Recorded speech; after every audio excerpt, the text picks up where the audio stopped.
Iconic watches in the industry are typically that little bit more expensive than a lot of us are willing to pay. So in this video, I'm going to be counting down 5 iconic watches and their affordable alternatives. Welcome back to the Chisholm Hunter channel. My name is Harrison, as always. And before we start this video, we do have a very exciting giveaway. We are giving you the chance to win a Citizen Super Titanium. All you need to do is hit that subscribe button, hit that like button, comment with your favorite watch, and also, if applicable, follow our Instagram at Chisholm Hunter Watches. This is to celebrate us hitting 60,000 subscribers, so thank you guys so much. The support means the world, and without you guys, I honestly don't know where I'd be. I'm not very good at anything else. At number 1, let's talk about the Royal Oak, the AP Royal Oak, the beautiful Genta designed.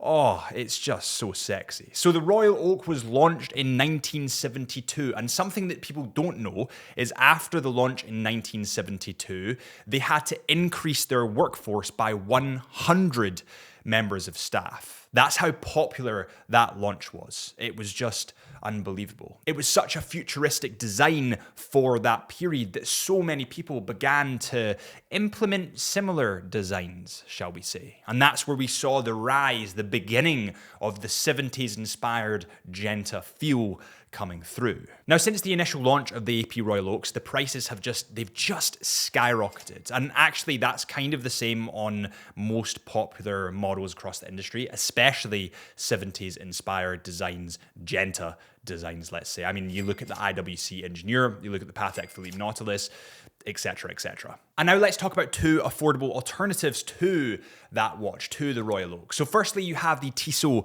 PRX Powermatic 80. Now the Powermatic 80, part of that name is because the Powermatic 80 movement is within this watch. That is an ETA movement, but just because it's an ETA movement doesn't mean it's bad. In fact, because it's an ETA movement, it brings the price down that little bit more. So this watch normally comes in at about £640.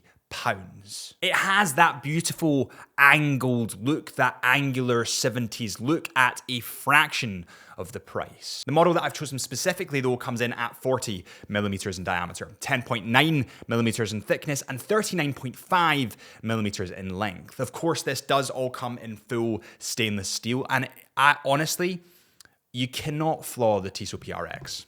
You can't flaw it. The next affordable alternative, and taking a little bit of a step up in price from the PRX, is the Christopher Ward 12. Again, you have this beautiful angular 70s inspired integrated bracelet with the butterfly clasp and a beautiful textured dial. Now the Christopher Ward 12 comes in at 10,000, no it doesn't, it comes in at £1,050. The one that I've gone for specifically is the 40 millimeter variant. It comes in at 9.95 millimeters in height and has a lug-to-lug of 44.5 millimeters. It does have a self-winding movement, an automatic movement with 38 hours of power. And the movement featured on this watch is the Sellita-SW200-1, which is a mass-produced movement. Now again, just because it's mass-produced does not mean that it's bad, it's just that little bit more affordable. However, if you have a Tissot at £640 and for almost double the price, you're getting the Christopher Ward, I would expect the movement in Christopher Ward to have a little bit more power reserve. Just a little bit. Not knocking the brand, but I think they should look at that. So the next icon in the industry that we're going to look at is the Cartier tank. The Cartier tank was invented by Louis Cartier, and he was the grandson of the company founder, Louis Francis Cartier. The tank was actually invented in 1917, and the story goes that Louis wanted to make a watch that was more masculine than anything else on the market. So basically what he did is he looked at everything in the world that was going on. By the way, First World War was ongoing, the feud was still ongoing. He then looked at a French tank, specifically the FT-17, and said, I'm going to make a watch that looks like that tank, because that's masculine, that's macho, and that's where he got the name, the tank. Since then, the Cartier tank has become an absolute staple in the industry. It's become loved by almost everyone in the industry because it's very simplistic, it's very unique, and it just looks like a Cartier tank. I'm a sucker for branding. I love the brand. I believe the best affordable alternative to the tank is the Longines Dolce Vita. The Longines Dolce Vita has a very similar aesthetic, a very similar look to the Cartier tank for a fraction of the price. It comes in at around about £1,400 depending on the specific model that you get. The one that I would go for specifically is the monochrome variant. I think that looks absolutely sexy. So let's talk about the stats. It comes in at 23.3 millimeters in diameter by 37 millimeters. It weighs about 24.9 grams, so it's very, very light. It comes in at 7.2 millimeters in thickness, and its lug to lug, of course, as I just covered, is 37 millimeters. It does, however, have a quartz movement, but most of the Cartier tank models also have quartz movement. So I don't think that's a kind of final straw for people. I think people kind of understand that. And quartz movements aren't bad. They're actually technically more accurate than automatic movements. The more you know. The next iconic watch that we're going to talk about is the Rolex Daytona. Rolex first started experimenting with mechanical chronographs during around about the 1930s, but it was not until 1963 with the introduction of the reference 6239 that an actual name was given to the chronograph line. So the name that was given, of course, was the Daytona. A lot of people actually believe that this reference specifically that I just mentioned was the first Daytona ever produced, but that's actually not true. It's not true at all. In the 2 years prior to the Daytona name being actually given to the collection, they were called the Cosmograph. So if you get a watch that's called the Cosmograph, the Rolex Cosmograph instead of the Rolex Daytona, it's very, very special, and technically that is a Daytona. Okay, so let's say you're looking at the Rolex Panda, the Daytona Panda, and you kind of want something, a similar vibe for not much of the price and no waiting list. A good start is the Raymond Vale Freelancer. The Raymond Vale Freelancer has a very similar look and vibe to the Daytona. It, of course, is a fully chronographed model. Chronographed? I'm gonna patent that as a new word. You've been chronographed. You've been spiced up. I like that. So it is a fully chronographed model, and I would go for the white dial, of course, if you're looking for the Panda, with the black kind of borders to the subdials. It also has a black bezel around the outside and comes in full stainless steel. The Freelancer comes in at about £3,395, so it's not cheap, but Raymond Vale are kind of an underrated brand. And also, it's a lot cheaper than a Daytona. The Freelancer comes in at 43.5 millimeters in diameter and 13.7 millimeters in thickness. It has 62 hours of power, is water resistant to 100 meters, and it has a fully automatic movement. The movements on these watches are Sellita movements, and again, they're not bad because they're mass produced, but for a watch of this value, you're starting to look at the in-house territory, I would say.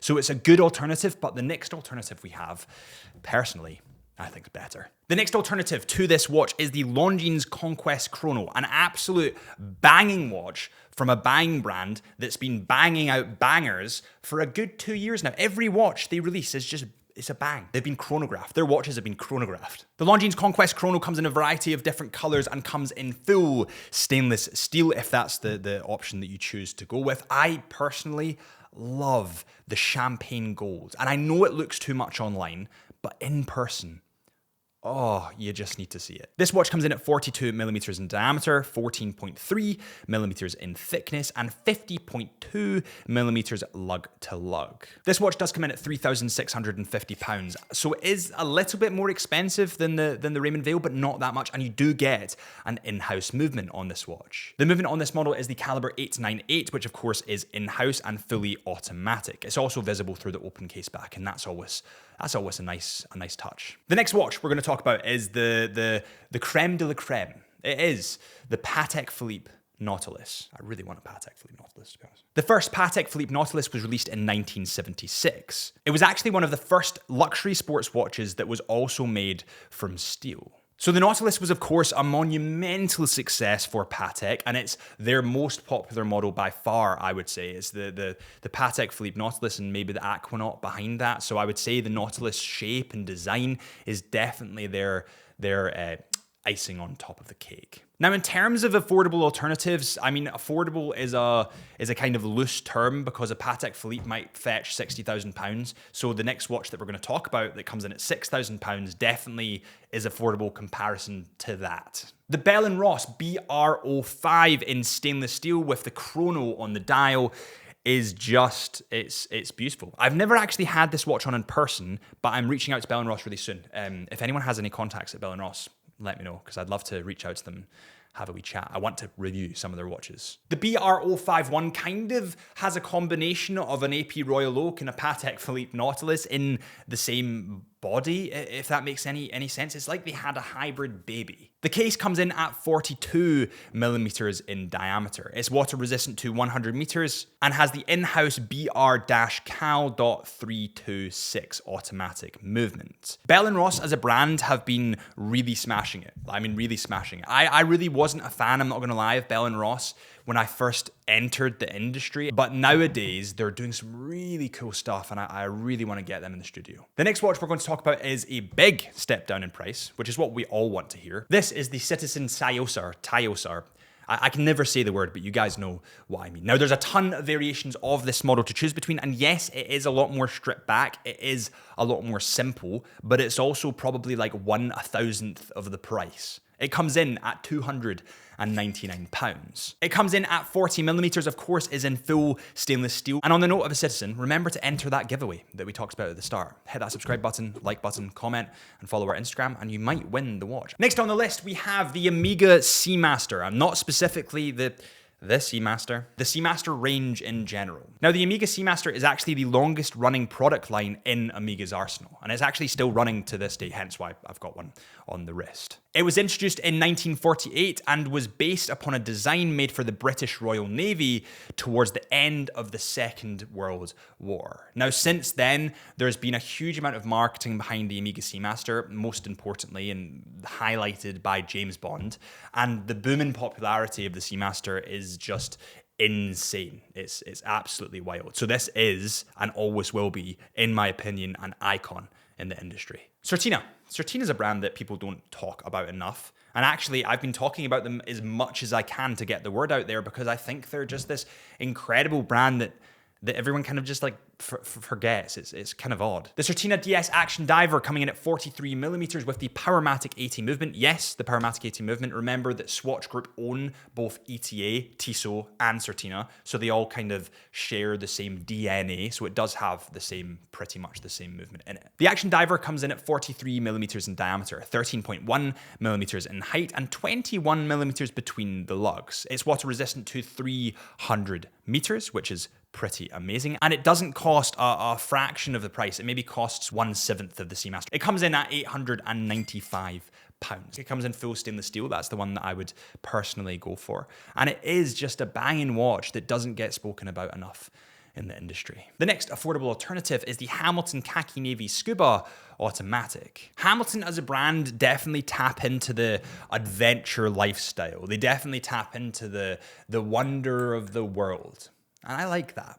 That's a nice thing. Anyone can get a diving watch, but not many people can actually take it on the adventures. So I like that Hamilton tap into that side of things. Now, I actually went a trip to Monaco recently with Hamilton, and we went diving with Pierre Fuller, he had the world's free diving record. So he dived to 123 meters, popped his eardrums while he did it because of the pressure, and he did it all with a Hamilton watch, which is pretty awesome. The Khaki Scuba comes in at 40 millimeters in diameter, 12.95 millimeters in thickness, and between the lugs, or the lug width rather, is 20 millimeters. It has the H10 movement with 80 hours of power, which is unbelievable. And it comes in at £790 with the rubber strap, which is just a brilliant, affordable alternative. Thank you guys so much for watching this Chisholm Hunter video. My name is Harrison, as always. And if you have enjoyed, please consider hitting that subscribe button. Remember to enter our giveaway if you want to win a watch, maybe. Good luck. And I'll see you guys real soon.